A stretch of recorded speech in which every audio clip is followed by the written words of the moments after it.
Hello friends, welcome to share trader Kannada. Sensex 14 points gain ಆಗಿ 59,846 ಅಲ್ಲಿ close ಆದರೆ Nifty 25 points gain ಆಗಿ 17,624 ಅಲ್ಲಿ ಕ್ಲೋಸ್ ಆಗಿದೆ. ವೇರಸ್ ಬ್ಯಾಂಕ್ ನಿಫ್ಟಿ 206 ಪಾಯಿಂಟ್ಸ್ ಡೌನ್ ಆಗಿ 40,834 ಅಲ್ಲಿ ಕ್ಲೋಸ್ ಆಗಿದೆ. ಇವತ್ತು ಎಫ್ಐಸ್ ಇಂಡಿಯನ್ ಇಕ್ವಿಟಿ ಮಾರ್ಕೆಟ್ ಅಲ್ಲಿ 882 ಕ್ರೋರ್ಸ್ ಬೈ ಮಾಡಿದ್ರೆ ಡಿಐಸ್ 351 ಕ್ರೋರ್ಸ್ ಬೈ ಮಾಡಿದ್ದಾರೆ. ಫ್ರೆಂಡ್ಸ್, ಇವತ್ತಿನ ಮಾರ್ಕೆಟ್ ಸ್ವಲ್ಪ ವೋಲ್ಟೈಲ್ ಕಾಣಿಸಿದೆ ಅಲ್ವಾ? ಲೈಕ್ ಅಪ್ಸೈಡ್ ಹೋಗ್ಬೇಕಂತ ಅನ್ಕೊಂಡ ಪ್ರತಿ ಸಲಿನೂ ಒಂದು ಶಾರ್ಟ್ ಸೆಲ್ಲಿಂಗು, ಇದರ ಬ್ಯಾಕ್ ಡೊಮೆಸ್ಟಿಕ್ ಆಗಿ ಸ್ವಲ್ಪ ಅಪ್ಡೇಟ್ಸ್ ಇದೆ. ಲೈಕ್ ಸ್ಕೈಮೆಟ್ ಅವರು ನಮ್ಮ ಮಾನ್ಸೂನ್ ರಿಲೇಟೆಡ್ ಆಗಿ ಮಾಡಿರುವಂಥ statements and India China related ಆಗಿನೂ ನಮ್ಮ ಅರುಣಾಚಲ್ ಪ್ರದೇಶ ರಿಲೇಟೆಡ್ ಆಗಿ ಸ್ವಲ್ಪ ನೆಗೆಟಿವ್ ಅಪ್ಡೇಟ್ಸ್ ಬರ್ತಿದೆ. ಅದ್ರ ಬಗ್ಗೆನೂ ಕಂಪ್ಲೀಟ್ ಆಗಿ ಮಾತಾಡ್ಕೊಳ್ಳೋಣ. ಬಟ್ ಅಪಾರ್ಟ್ ಫ್ರಮ್ ದಿಸ್, ನೀವು ಗಮನಿಸ್ತಾ ಇದ್ರಿ ಲಾಸ್ಟ್ ವೀಕ್ ಇಂದ ಟ್ಯೂಸ್ಡೇ ವೆನಸ್ಡೇ ನಮಗೆ ಬರ್ತಿರುವಂತ overall global data, particular ಆಗಿ ಯುಎಸ್ಗೆ ಸಂಬಂಧಿಸಿರುವ ISM ಮ್ಯಾನುಫ್ಯಾಕ್ಚರಿಂಗ್ ಆದರೂ, ಸರ್ವಿಸಸ್ ಡೇಟಾ ಆದರೂ, ADP ಡೇಟಾ ಆದರೂ, ಫ್ಯಾಕ್ಟ್ರಿ ಆರ್ಡರ್ಸ್ ಡೇಟಾ, ಇವೆಲ್ಲಾನು ಎಕಾನಮಿ ವೀಕ್ ಆಗಿರುತ್ತೆ ಅಂತ ಒಂದು ಇಂಡಿಕೇಶನ್ ಕೊಡ್ತಾ ಇದ್ರೆ, ಲಾಸ್ಟ್ ಫ್ರೈಡೇ ಬಂದ ಜಾಬ್ಸ್ ಡೇಟಾ ಮಾತ್ರ ಅಟ್ಲೀಸ್ಟ್ ಒಂದು ಪಾಸಿಟಿವ್ ಹೋಪ್, ಎಕಾನಮಿ ಅಷ್ಟೊಂದು ನೆಗೆಟಿವ್ ಆಗಿ ಇಲ್ಲ ಅನ್ನೋ ಥರ ಮಾರ್ಕೆಟ್ ಎಸ್ಟಿಮೇಟ್ ಮಾಡಿದ್ರಂದ್ರೂ ಜಾಬ್ಸ್ ಡೇಟಾ ಬೆಟರ್ ಆಗೇ ಬಂದಿದೆ. ಇದು 1 or 2 ಮಂತ್ಸ್ ಇಂದ ಅಲ್ಲ, ಲಾಸ್ಟ್ 27 ಮಂತ್ಸ್ ಇಂದಾನು ಜಾಬ್ಸ್ ಡೇಟಾನಲ್ಲಿ ಯಾವ ಥರ ವೀಕ್ನೆಸ್ ಇಲ್ಲ.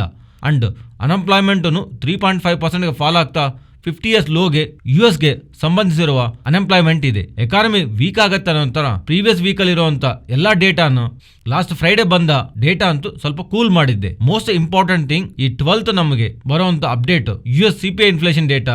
ಇಲ್ಲಿವರೆಗೂ CPI inflation data, headline inflation data ಕಮ್ಮಿ ಆಗ್ತಾನೆ ಇದೆ ರೀಸೆಂಟ್ ಡೇಸ್ ಅಲ್ಲಿ. ಈ ಸಲನು ಆ ಥರ ಕಮ್ಮಿ ಆಗ್ತಾ ಇದ್ರೆ ದೆನ್ ಡೆಫಿನೆಟ್ಲಿ ಫೆಡ್ ಅವರು ಅಷ್ಟೊಂದು ಅಗ್ರೆಸಿವ್ ಆಗಿ ಬಡ್ಡಿ ರೇಟ್ಗಳ ಬಗ್ಗೆ ಯೋಚನೆ ಮಾಡಲ್ಲ. ಬಟ್ ಏನಾದ್ರೂ ಎಕ್ಸ್ಪೆಕ್ಟೇಷನ್ಸ್ ಅಂದ್ರೆ ಅಬೋವ್ CPI ಇನ್ಫ್ಲೇಷನ್ ಇದ್ರೆ ಓನ್ಲಿ 25 ಬೇಸಿಸ್ ಪಾಯಿಂಟ್ಸ್ ಮಾತ್ರ ಹೈಕ್ ಕರೆಂಟ್ಲಿ ಮೈಂಡ್ ಅಲ್ಲಿ ಇತ್ತು ಎಲ್ಲರಿಗೂ. ಫೆಡ್ ಅವರು ತಗೊಳ್ಳೋಂಥ ಸ್ಕೋಪ್ ಇದೆ ಅಂತ. ಅದರಿಂದ ಈ ಸಲ ಜಾಬ್ ಡೇಟಾ ಚೆನ್ನಾಗೇ ಬಂದಿದೆ ಅಲ್ವಾ?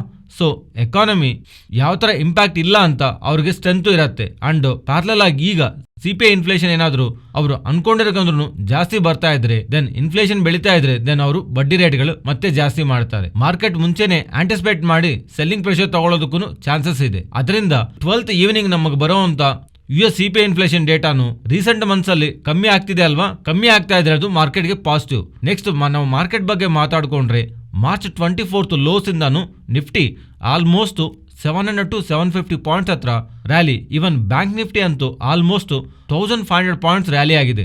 ಈ ತರ ನಾವು ನೋಡಿದ್ರೆ ನಿಫ್ಟಿ ಒಂದು 4 to 5% ಅಂಡ್ ಬ್ಯಾಂಕ್ ನಿಫ್ಟಿನೂ ನಿಯರ್ಲಿ 4 to 5% ಹತ್ರ ಲಾಸ್ಟ್ 5 ಟ್ರೇಡಿಂಗ್ ಸೆಷನ್ ಅಲ್ಲೇ ರ್ಯಾಲಿ ಆಗಿದೆ. ಇನ್ ಬಿಟ್ವೀನ್ ನಾವು ಸ್ಮಾಲ್ ಕ್ಯಾಪ್ ಇಂಡೆಕ್ಸ್ ನೋಡಿದ್ರೆ, ಸ್ಮಾಲ್ ಕ್ಯಾಪ್ ಇಂಡೆಕ್ಸ್ 6% ರ್ಯಾಲಿ ಆಗಿದೆ, ಮಿಡ್ ಕ್ಯಾಪ್ 3% ರ್ಯಾಲಿ ಆಗಿದೆ. Means last 5 to 6 trading session ಅಲ್ಲೇ ಮಾರ್ಕೆಟ್ ಒನ್ ಡೈರೆಕ್ಷನಲ್ ಆಗಿ ಬರ್ತಿರೋಂಥ ಮೂವ್.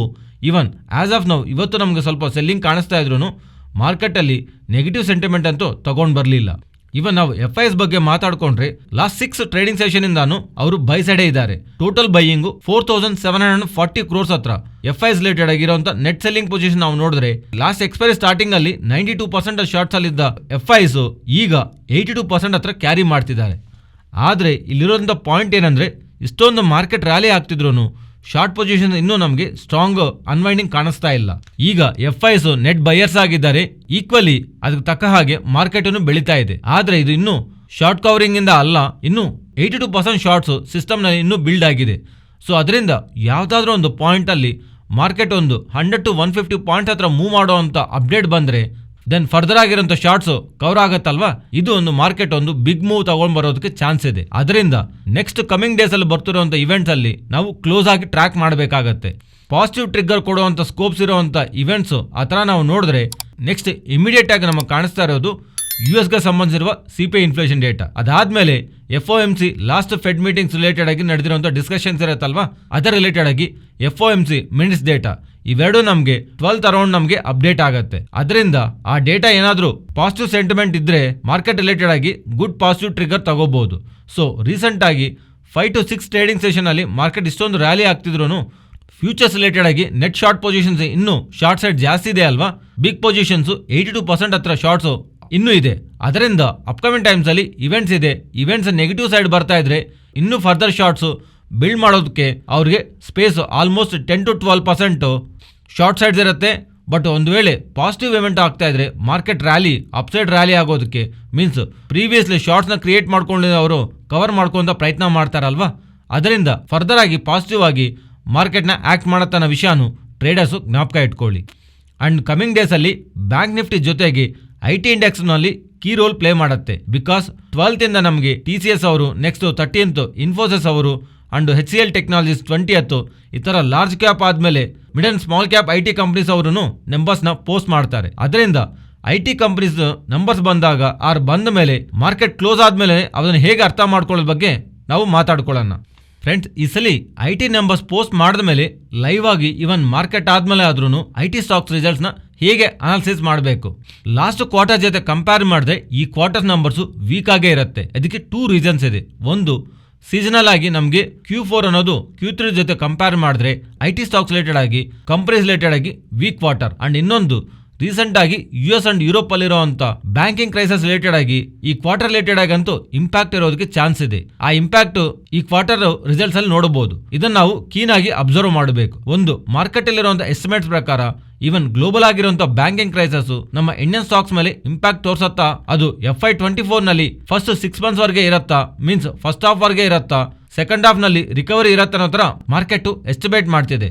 ದೆನ್ ಮ್ಯಾನೇಜ್ಮೆಂಟ್ ಇದನ್ನ ಆಕ್ಸೆಪ್ಟ್ ಮಾಡತ್ತಾ, ಲೈಕ್ ಫಸ್ಟ್ 6 months ಮಾತ್ರ ಸ್ಲೋ ಡೌನ್ ಇರುತ್ತೆ, ಅದಾದ್ಮೇಲೆ ಪಿಕಪ್ ಆಗೋಗುತ್ತೆ ಅಂತ ಮ್ಯಾನೇಜ್ಮೆಂಟ್ ಹೇಳ್ತಿದ್ರು.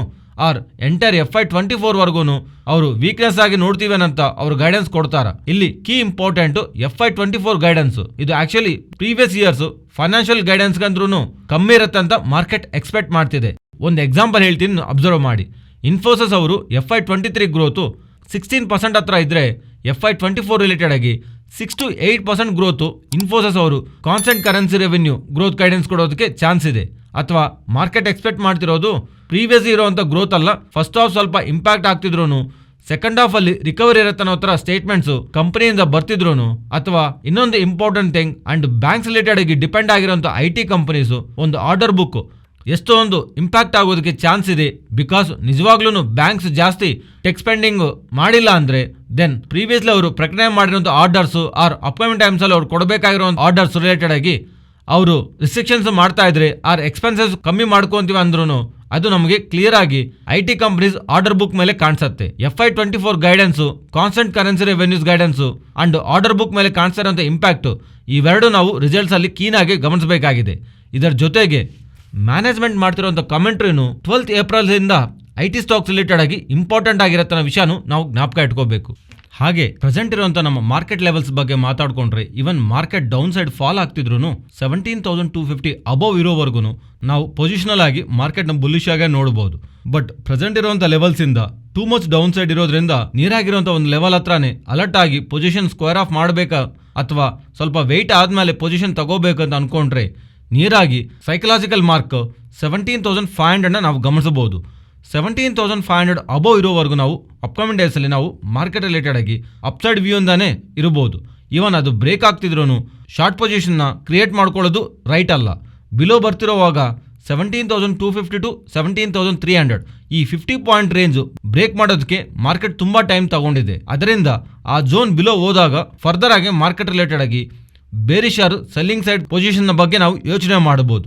ಸೊ ಇವತ್ತಿನ ಫಾಲ್ ಆದ್ಮೇಲೂ ಮಾರ್ಕೆಟ್ ರಿಲೇಟೆಡ್ ಆಗಿ ಪಾಸಿಟಿವ್ ಎಕ್ಸ್ಪೆಕ್ಟೇಷನ್ಸ್ ಮೇಂಟೈನ್ ಮಾಡಬಹುದು. ಬಟ್ ಇದಕ್ಕೆ ಮುಂಚೆ ನಾವು ಮಾತಾಡ್ಕೊಂಡು ಹಾಗೆ 12th April ಮಾರ್ಕೆಟ್ ರಿಲೇಟೆಡ್ ಆಗಿ ಇಂಪಾರ್ಟೆಂಟ್ ಇವೆಂಟ್ಸ್ ಇದೆ. ಅದರಿಂದ ನಮ್ಮ ವ್ಯೂ ಹೇಗಿದ್ರು ಬರುವಂಥ ಇವೆಂಟ್ಸು ಔಟ್ಕಮ್ ಇಂದಾನೆ ಮಾರ್ಕೆಟ್ ಒಂದು ಫರ್ದರ್ ಡೈರೆಕ್ಷನ್ ಆಧಾರವಾಗಿರುತ್ತೆ. ಸೊ ಆ ಡೇನಲ್ಲಿ ಒಂದು ವೇಳೆ ಓವರ್ ನೈಟ್ ಪೊಸಿಷನ್ ಕ್ಯಾರಿ ಮಾಡಬಹುದು ಅಥವಾ ರಿಸ್ಕ್ ಬೇಡ ಅಂತ ಅನ್ಕೊಳ್ಳೋರು ಆ ಥರ ಇವೆಂಟ್ ಡೇಸ್ ಅಲ್ಲಿ ಸ್ವಲ್ಪ ಸೈಡ್ಗಿರೋದೇ ಬೆಟರ್ ಆಪ್ಷನ್. ಫ್ರೆಂಡ್ಸ್, ಈ ವಿಡಿಯೋದಲ್ಲಿ ನಾವು ಶೇರ್ ಮಾಡಿರೋಂಥ ಕಂಟೆಂಟ್ ವ್ಯಾಲ್ಯೂಬಲ್ ಆಗಿದ್ರೆ ತಪ್ಪದೇ ನಮ್ಮ ಚಾನಲ್ನ ಲೈಕ್ ಮಾಡಿ.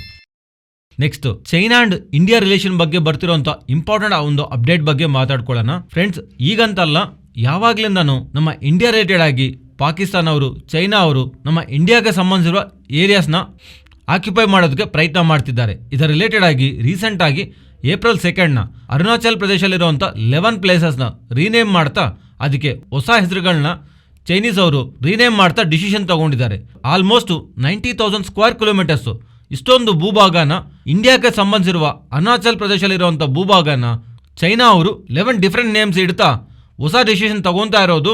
ಏಷ್ಯನ್ ಟೈಮ್ಸ್ ಇಂದಾನು ಅರುಣಾಚಲ್ ಪ್ರದೇಶ ನಮ್ಮ ಚೈನಾದಲ್ಲಿ ಒಂದು ಭಾಗ ಅನ್ನೋ ತರ ಅರುಣಾಚಲ್ ಪ್ರದೇಶ ನಮ್ದು, ಅದರಲ್ಲಿರುವಂಥ ಮೋಸ್ಟ್ ಆಫ್ ದಿ ಭೂಭಾಗ ಎಲ್ಲಾನು ಸೌತ್ ಟಿಬೆಟ್ಗೆ ಸಂಬಂಧಿಸಿರೋದು ಅಂತ ನಮ್ಮ ಇಂಡಿಯಾಗೆ ಸಂಬಂಧಿಸಿರುವ ಅರುಣಾಚಲ್ ಪ್ರದೇಶ್ ಮೇಲೆ ವಿತೌಟ್ ಲಾಜಿಕ್ ಅವರು ಮಾಡ್ತಿರೋಂಥ ಆರೋಪನು ಅವರು ರೀಸೆಂಟ್ ಆಗಿ ನೇಮ್ಸ್ ಚೇಂಜ್ ಮಾಡ್ತಿರೋ ಕಾರಣವಾಗಿ 11 ಪ್ಲೇಸಸ್ ರಿಲೇಟೆಡ್ ಆಗಿ ಏಪ್ರಿಲ್ 2 ಅವರು ತಗೊಂಡಂಥ ಡಿಸಿಷನ್ ತಗೊಂಡು ಆದಮೇಲೆ ಇವತ್ತು ಮಂಡೇ ಏಪ್ರಿಲ್ 10 ನಮ್ಮ ಹೋಮ್ ಮಿನಿಸ್ಟರ್ ಆಗಿರೋಂಥ ಅಮಿತ್ ಶಾ ಅವರು ಅರುಣಾಚಲ್ ಪ್ರದೇಶಲ್ಲಿ ವಿಸಿಟ್ ಮಾಡ್ತಾ ಇರೋದು ಇಂಡೈರೆಕ್ಟ್ ಆಗಿ ಚೈನಾ ಅವರು ರೀಸೆಂಟ್ ಆಗಿ ತಗೊಂಡಿರೋಂಥ ಸ್ಟೆಪ್ಸ್ ನ ಅಪೋಸ್ ಮಾಡ್ತಾ ಇಂಡೈರೆಕ್ಟ್ ಸ್ಟೇಟ್ಮೆಂಟ್ ತರ ಇದೆ ಅಂತ ಫೈನಾನ್ಷಿಯಲ್ ಪ್ಲಾಟ್ಫಾರ್ಮ್ಸ್ ಅಲ್ಲಿ ನಮಗೆ ಡೇಟಾ ಕಾಣಿಸ್ತಾ ಇದೆ. ಚೈನಾಗೆ ಸಂಬಂಧಿಸಿರುವ ಫಾರಿನ್ ಮಿನಿಸ್ಟರು ನಾವು ಯೂಶುವಲ್ ಆಗಿ ನಮ್ಮ ಇಂಡಿಯಾದಲ್ಲಿ ನಾವು ಯೂಸ್ ಮಾಡೋದು ಟ್ವಿಟರ್, ಬಟ್ ಚೈನಾದಲ್ಲಿ ವಿಬೋ ಅಂತ ಇದೆ. ಅಲ್ಲಿ ಅವ್ರು ಮಾಡಿದಂಥ ಸ್ಟೇಟ್ಮೆಂಟ್ಸ್ ಪ್ರಕಾರ ಅಮಿತ್ ಶಾ ಅವರು ಅರುಣಾಚಲ್ ಪ್ರದೇಶ ಆ ರೀಜನ್ಸ್ಗೆ ಬರ್ತಾ ಇರೋದು ಚೈನಾಗೆ ಸಂಬಂಧಿಸಿರುವ ಟೆರಿಟೋರಿಯಲ್ ಸೊವರ್ಟಿನ ವೈಲೇಟ್ ಮಾಡಿರೋ ತರ ಸ್ಟೇಟ್ಮೆಂಟ್ ಮಾಡ್ತಾ ಇರೋದು. ಇಂಡಿಯಾ ಚೈನಾ ರಿಲೇಟೆಡ್ ಆಗಿ ಯಾವಾಗ್ಲಿಂದನೂ ಆಗ್ತಿರುವಂಥ ಇಶ್ಯೂಸು ರೀಸೆಂಟ್ ಆಗಿ ಚೈನಾ ತಗೊಂಡಿರುವಂಥ ಸ್ಟೆಪ್ಸ್ ಅಂದ್ರೆ ಈಗ ಅಮಿತ್ ಶಾ ಅವರು ಆ ಪ್ಲೇಸಸ್ ನ ವಿಸಿಟ್ ಮಾಡ್ತಾ ಇರೋದು ಫರ್ದರ್ ಇಶ್ಯೂಸ್ ಇನ್ನೂ ಜಾಸ್ತಿ ಆಗತ್ತಾ, ಇಂಡಿಯಾ ಚೈನಾ ಮಧ್ಯದಲ್ಲಿ ಇಶ್ಯೂಸ್ ಏನಾದರೂ ಸ್ಟಾರ್ಟ್ ಆಗತ್ತಾ ಒಂದು ಥೀಮುನು ನಮಗೆ ಫೈನಾನ್ಷಿಯಲ್ ಪ್ಲಾಟ್ಫಾರ್ಮ್ಸ್ ಅಲ್ಲಿ ಈಗ ಡಿಸ್ಕಷನ್ ಆಗಿ ಟರ್ನ್ ಆಗಿದೆ. ಈವನ್ ಈ ಅಪ್ಡೇಟ್ಸ್ ಅಂತಾನು ಇವತ್ತಿನ ಮಾರ್ಕೆಟ್ ಅಲ್ಲಿ ಸ್ವಲ್ಪ ವೋಲ್ಟೈಲ್ ಆಗಿ ಟರ್ನ್ ಆಗಿದೆ. ನೆಕ್ಸ್ಟ್ ಟಾಟಾ ಮೋಟರ್ಸ್ ಬಗ್ಗೆ ಮಾತಾಡ್ಕೊಳ್ಳೋಣ. ರೀಸೆಂಟ್ ಆಗಿ ಮಾರ್ಕೆಟ್ ಕ್ಲೋಸ್ ಆದ್ಮೇಲೆ ವೀಕೆಂಡ್ ಅಲ್ಲಿ ಟಾಟಾ ಮೋಟರ್ಸ್ ಅವರ ಗ್ಲೋಬಲ್ ಸೇಲ್ಸ್ ಡೇಟಾನ ಅಪ್ಡೇಟ್ ಮಾಡಿದ್ದಾರೆ. ಎಂಟೈರ್ ಗ್ಲೋಬಲ್ ಸೇಲ್ಸ್ ನ ಇಯರ್ ಕಂಪ್ಯಾರಿಸನ್ ಅಲ್ಲಿ 8% ಇಂಪ್ರೂವ್ಮೆಂಟ್, ಪ್ಯಾಸೆಂಜರ್ ವೆಹಿಕಲ್ ಸೇಲ್ಸ್ ಅಲ್ಲೂ ಇಯರ್ ಕಂಪ್ಯಾರಿಸನ್ ಅಲ್ಲಿ 10% ಇಂಪ್ರೂವ್ಮೆಂಟ್ ಕಾಣಿಸಿದೆ. ಇವೆಲ್ಲ ಇಯರ್ ಬೇಸಿಸ್ ಇಂದ. ಇವನ್ ಕ್ವಾರ್ಟರ್ ಬೇಸಿಸ್ ಅಲ್ಲೂ JLR ಸೇಲ್ಸ್ ಗ್ಲೋಬಲ್ ಆಗಿ 19% ಬೆಳೀತಾ ಇರೋದು. ಆಲ್ಮೋಸ್ಟ್ ಲಾಸ್ಟ್ ಇಯರ್ 80,000 ಯೂನಿಟ್ಸ್ ಹತ್ರ ಸೇಲ್ಸ್ ನಡೆದಿದೆ. ಈ ಸಲ 95,000 ಹತ್ರ ಯೂನಿಟ್ಸ್ ಸೇಲ್ ಆಗ್ತಾ ಇರೋದು ಮಾರ್ಕೆಟ್ನ ಸರ್ಪ್ರೈಸ್ ಮಾಡಿದೆ. ಈ ಡೇಟಾ ಬರ್ದೇ ಇರೋವರೆಗೂ ಟಾಟಾ ಮೋಟಾರ್ಸ್ ಈ JLR ಸೆಗ್ಮೆಂಟ್ ರಿಲೇಟೆಡ್ ಆಗಿ ಅವರ ಪ್ರೀವಿಯಸ್ಲಿ ಅನೌನ್ಸ್ ಮಾಡಿರೋಂಥ ಕಮೆಂಟ್ರಿ ಮೀಟ್ ಆಗ್ತಾರಾ ಇಲ್ವಾ ಅನ್ನೋ ಒಂದು ಕ್ವಶನ್ ಮಾರ್ಕ್ ಇತ್ತು. ಈ ಸಲ ಇವರು ಈ ತರ ಸ್ಟ್ರಾಂಗ್ ಡೇಟಾನ JLR ರಿಲೇಟೆಡ್ ಆಗಿ ಪೋಸ್ಟ್ ಮಾಡ್ತಾ ಇರೋದು ಮೋಸ್ಟ್ಲಿ ಫ್ರೀ ಕ್ಯಾಶ್ ಫ್ಲೋನ ಅಂಡ್ JLR ಬಿಸ್ನೆಸ್ ರಿಲೇಟೆಡ್ ಆಗಿ ಗ್ರೋತ್ ಸೆಕ್ಟರ್ ರಿಲೇಟೆಡ್ ಆಗಿ ಪ್ರೀವಿಯಸ್ಲಿ ಇವರು ಯಾವ ಕಮೆಂಟ್ಸ್ ಮಾಡಿದಾರಲ್ವಾ ಅದು ಪಾಸಿಬಲ್ ಆಗೋದಕ್ಕೆ ಚಾನ್ಸ್ ಇದೆ ಅನ್ನೋ ತರ ನೋಮ್ರಾ ಅವರು, Bank of America and Goldman ಸ್ಯಾಕ್ಸ್ ಅವರು ಪಾಸಿಟಿವ್ ಕಮೆಂಟ್ಸ್ ಮಾಡ್ತಾ ಇರೋದು. ಟಾರ್ಗೆಟ್ಸ್ ಅನ್ನು ನೋಮ್ರಾ ಅವರು 508, ಬ್ಯಾಂಕ್ ಆಫ್ ಅಮೆರಿಕಾ ಅವರು 475 ಅಂಡ್ ಗೋಲ್ಡ್ಮ್ಯಾನ್ ಸ್ಯಾಕ್ಸ್ ಅವರು 550 ಕೊಡ್ತಾ ಇರೋದು. ಸ್ಟಾಕ್ ಪ್ರೈಸ್ ಇವತ್ತು ಸಡನ್ ಆಗಿ ಜಂಪ್ ಕಾಣಿಸಿದೆ. ನೆಕ್ಸ್ಟ್ ಬ್ಲೂಮ್ಬರ್ಗ್ ಅವರು ಬಂಧನ್ ಬ್ಯಾಂಕ್ ರಿಲೇಟೆಡ್ ಆಗಿ ಒಂದು ಆರ್ಟಿಕಲ್ ನ ಪಬ್ಲಿಷ್ ಮಾಡಿದ್ದಾರೆ. ಇದು ಬ್ಯಾಂಕ್ ರಿಲೇಟೆಡ್ ಆಗಿ ನಮ್ಗೆ ನೆಗೆಟಿವ್ ಆಗಿ ಕಾಣಿಸುತ್ತೆ. ಬ್ಲೂಮ್ಬರ್ಗ್ ರಿಲೇಟೆಡ್ ಆಗಿರುವಂತ 3 analyst and 2 micro finance industry executives ಇವರೆಲ್ಲರನ್ನು ಟ್ರ್ಯಾಕ್ ಮಾಡ್ತಾ ಬಂಧನ್ ಬ್ಯಾಂಕ್ ರಿಲೇಟೆಡ್ ಆಗಿ ಅವ್ರಿಗಿರುವಂತ ಡೇಟಾ ಪ್ರಕಾರ ಬಂಧನ್ ಬ್ಯಾಂಕ್ ಅವರು ಅವ್ರ ಡಿಪಾಸಿಟ್ಸ್ ನ ಜಾಸ್ತಿ ಮಾಡ್ಕೊಂತ ಅಂಡ್ ಮೋಸ್ಟ್ ಇಂಪಾರ್ಟೆಂಟ್ ಅವರ NPS ನ ಕಂಟ್ರೋಲ್ ನಲ್ಲಿ ಇಟ್ಕೊಂತ ಅವ್ರು ಸ್ವಲ್ಪ ಟ್ಯಾಕ್ಟಿಕ್ಸ್ ನ ಫಾಲೋ ಆಗ್ತಿದ್ದಾರೆ ಅನ್ನೋ ತರ ಇದಕ್ಕೆ ಎಕ್ಸಾಂಪಲ್ ಹೇಳ್ತಿದ್ದಾರೆ. ಒಂದು ವೇಳೆ ಅನ್ಕೊಳ್ಳೋಣ ನಮ್ಗೆ 50,000 ರೂಪೀಸ್ ಲೋನ್ ಬೇಕು ಅಂದ್ರೆ ಅದಕ್ಕೆ ಬಂಧನ್ ಬ್ಯಾಂಕ್ ಅವ್ರನ್ನ ಕೇಳಿದ್ರೆ ಅವರು ಅದಕ್ಕಂದ್ರೆ ಜಾಸ್ತಿ ಅಮೌಂಟ್ ನ ಸ್ಯಾಂಕ್ಷನ್ ಮಾಡಿ 55,000 ಇಂದ 1 lakh ವರ್ಗೂನು ಇನ್ ಬಿಟ್ವೀನ್ ನನಗೆ ಎಷ್ಟು ಬೇಕು, ಲೈಕ್ ನಾನು ಎಷ್ಟು ಕೇಳಿದ್ನಲ್ವಾ ಅಲ್ಲಿಂದ 10 to 20% ಇಂದ 100% ವರ್ಗೂನು ಜಾಸ್ತಿ ನಾನು ಕೇಳಿರೋಗಂದ್ರೆ ಜಾಸ್ತಿ ಲೋನ್ ಅಮೌಂಟ್ ನನಗೆ ಸ್ಯಾಂಕ್ಷನ್ ಮಾಡಿ ಫೈನಲ್ ಆಗಿ ನಾನು ಕೇಳಿರೋಷ್ಟೊಂದು ಲೋನ್ ಅಮೌಂಟ್ ಕೊಡ್ತಾರೆ. ಮಿಕ್ಕಿರೋಂಥ ಹಣನ ಅವರ ಡಿಪಾಸಿಟ್ಸ್ ಅಲ್ಲಿ ಇಟ್ಕೊಳ್ತಿರೋ ಕಾರಣವಾಗಿ ಸ್ಟೇಬಲ್ ಆಗಿ ಅವರ ಡಿಪಾಸಿಟ್ಸ್ ಕಾನ್ಸ್ಟೆಂಟ್ ಆಗಿ ಗ್ರೋ ಆಗ್ತಿದೆ ಅನ್ನೋ ತರ. ಅಂಡ್ ಇದ್ರ ಜೊತೆಗೆ ಇನ್ ಫ್ಯೂಚರ್ ಒಂದು ವೇಳೆ ಲೋನ್ ತಗೊಂಡಿರೋಂಥ ಪರ್ಸನ್ ರಿಲೇಟೆಡ್ ಆಗಿ ಪೇಮೆಂಟ್ಸ್ ಏನಾದರೂ ಮಾಡಿಲ್ಲ ಅಂದ್ರೆ, ಅವ್ರು ಆನ್ ಟೈಮ್ ಏನಾದರೂ ಪೇ ಮಾಡ್ತಾ ಇಲ್ಲ ಅಂದ್ರೆ ನಾನ್ ಪರ್ಫಾರ್ಮಿಂಗ್ ಅಸೆಟ್ಸ್ಗೆ ಒಟ್ಟೋಗತ್ತಲ್ವಾ. ಅದರಿಂದ ಯಾವಾಗಾದ್ರೆ ಅವರು ತಗೊಂಡಿರೋಂಥ ಪೇಮೆಂಟ್ಸ್ ಮತ್ತೆ ರೀಪೇಮೆಂಟ್ ಮಾಡಕ್ ಆಗ್ತಿಲ್ಲ ಅಂದ್ರೆ ಅದಕ್ಕೆ ಇವರು ಕೇಳಿರೋಂಥ ಲೋನ್ಗಂದ್ರೆ ಜಾಸ್ತಿ ಸ್ಯಾಂಕ್ಷನ್ ಮಾಡ್ತಾರಲ್ವಾ, ಅದರಲ್ಲಿ ಸ್ವಲ್ಪ ಅಮೌಂಟ್ನ ಕಟ್ ಮಾಡಿ ಆ ಲೋನ್ನ ನಾನ್ ಪರ್ಫಾರ್ಮ್ ಅಸೆಟ್ಸ್ಗೆ ಹೋಗದೆ NPS ಅಲ್ಲಿ ಹೋಗ್ದಿರೋ ಹತ್ರ ಬಂಧನ್ ಬ್ಯಾಂಕ್ ಅವರು NPS ನ ಪ್ರೊಡಕ್ಟ್ ಮಾಡ್ಕೊಂತಿರೋ ಹತ್ರ ಈ ಟ್ಯಾಕ್ಟಿಕ್ ಇಂದ ಇವರು ಪ್ಲೇ ಮಾಡ್ತಿದ್ದಾರೆ ಅನ್ನೋ ಹತ್ರ ಬ್ಲೂಮ್ಬರ್ಗ್ ಅವರಂತೂ ಆರೋಪ ಮಾಡ್ತಿದ್ದಾರೆ. ಇದರ ರಿಲೇಟೆಡ್ ಆಗಿ ನಮ್ಗೆ ಇನ್ನೂ ಅಫಿಷಿಯಲ್ ಕನ್ಫರ್ಮೇಶನ್ ಇಲ್ಲ. ಬ್ಲೂಮ್ಬರ್ಗ್ ಅವರು ಬ್ಯಾಂಕ್ ರಿಲೇಟೆಡ್ ಆಗಿ ಹೆಸರು ಹೇಳ್ದಿರೋ ಅಂತ ಸ್ವಲ್ಪ ಎಕ್ಸಿಕ್ಯೂಟಿವ್ಸ್ ಇವ್ರಿಗೆ ಡೇಟಾ ಕೊಟ್ಟಿರೋ ತರ ಹೇಳ್ತಿದ್ದಾರೆ. ಅದರಿಂದ ಇದರ ರಿಲೇಟೆಡ್ ಆಗಿ ಬಂಧನ್ ಬ್ಯಾಂಕ್ ಅವರು ಒಂದು ಅಫಿಷಿಯಲ್ ಕನ್ಫರ್ಮೇಶನ್ ಅಂತೂ ನಮಗೆ ಬರಬೇಕಾಗಿದೆ. Next Nifty and bank Nifty support and resistant. Nifty current ಇರೋ ಮಾರ್ಕೆಟ್ ಲೆವೆಲ್ಸ್ ಇಂದ ಫಾಲ್ ಆಗ್ತಾ ಇದ್ರೆ 17,550 to 570 ಇದು ಕರೆಂಟ್ ಸಪೋರ್ಟ್ ಲೆವೆಲ್. ಇಲ್ಲಿಂದ ಕರೆಂಟ್ ಮಾರ್ಕೆಟ್ ಇಂದ ಟಾಪ್ ಸೈಡ್ ಗೆ ಮೂವ್ ಆಗ್ತಾ ಇದ್ರೆ 17,660 ಅದರ ಅಬೋವ್ ಸಸ್ಟೈನ್ ಆಗ್ತಾ ಇದ್ರೆ ನೆಕ್ಸ್ಟ್ ಇಂಪಾರ್ಟೆಂಟ್ ರೆಸಿಸ್ಟೆಂಟ್ ಸ್ವಲ್ಪ ದೂರದಲ್ಲೇ ಇರುತ್ತೆ. ಆಲ್ಮೋಸ್ಟ್ 140 ಪಾಯಿಂಟ್ಸ್ ಹತ್ರ ತಗೊಂಡಿದ್ದೀನಿ 17,800. ಇಫ್ ಅಪ್ಕಮಿಂಗ್ ಟ್ರೇಡಿಂಗ್ ಸೆಷನ್ ಅಲ್ಲಿ 17,660 to 17,800 ಇದರ ಮಧ್ಯೆ ಏನಾದರೂ ಒಂದು ಇಂಪಾರ್ಟೆಂಟ್ ಪ್ರೈಸ್ ಲೆವೆಲ್ ಏನಾದರೂ ಫಾರ್ಮ್ ಮಾಡ್ತಾ ಇದ್ರೆ ಫಾರ್ ನಾವು ರೆಸಿಸ್ಟೆಂಟ್ ನ ಅಪ್ಕಮಿಂಗ್ ಡೇಸ್ ಅಲ್ಲಿ ಚೇಂಜ್ ಮಾಡಬಹುದು. ಅಂಡ್ ಬ್ಯಾಂಕ್ ನಿಫ್ಟಿ ಕರೆಂಟ್ ಇರುವಂತ ಲೆವೆಲ್ಸ್ ಇಂದ down side 40,640, up side 40,960 and ಅದರ ಅಬೋವ್ 41,160. ನೆಕ್ಸ್ಟ್ ನಿಫ್ಟಿ ರಿಲೇಟೆಡ್ ಆಗಿ ರೇಂಜ್ ನ ರೀಸೆಂಟ್ ವಿಡಿಯೋಸ್ ಅಲ್ಲಿ ನಾವು ಅನ್ಕೊಂಡ ಹಾಗೆ 17,200 to 17,800 ಈ 600 ಪಾಯಿಂಟ್ ರೇಂಜ್ನೇ ನಾವು with respect to price action personally ನಾನು ಗಮನಿಸ್ತಾ ಇದ್ದೀನಿ. ಫ್ರೆಂಡ್ಸ್, ಈ ವಿಡಿಯೋದಲ್ಲಿ ನಾವು ಶೇರ್ ಮಾಡಿರುವಂಥ ಕಂಟೆಂಟ್ ವ್ಯಾಲ್ಯೂಬಲ್ ಆಗಿದ್ರೆ ತಪ್ಪದೇ ನಮ್ಮ ಚಾನಲ್ನ ಲೈಕ್ ಮಾಡಿ.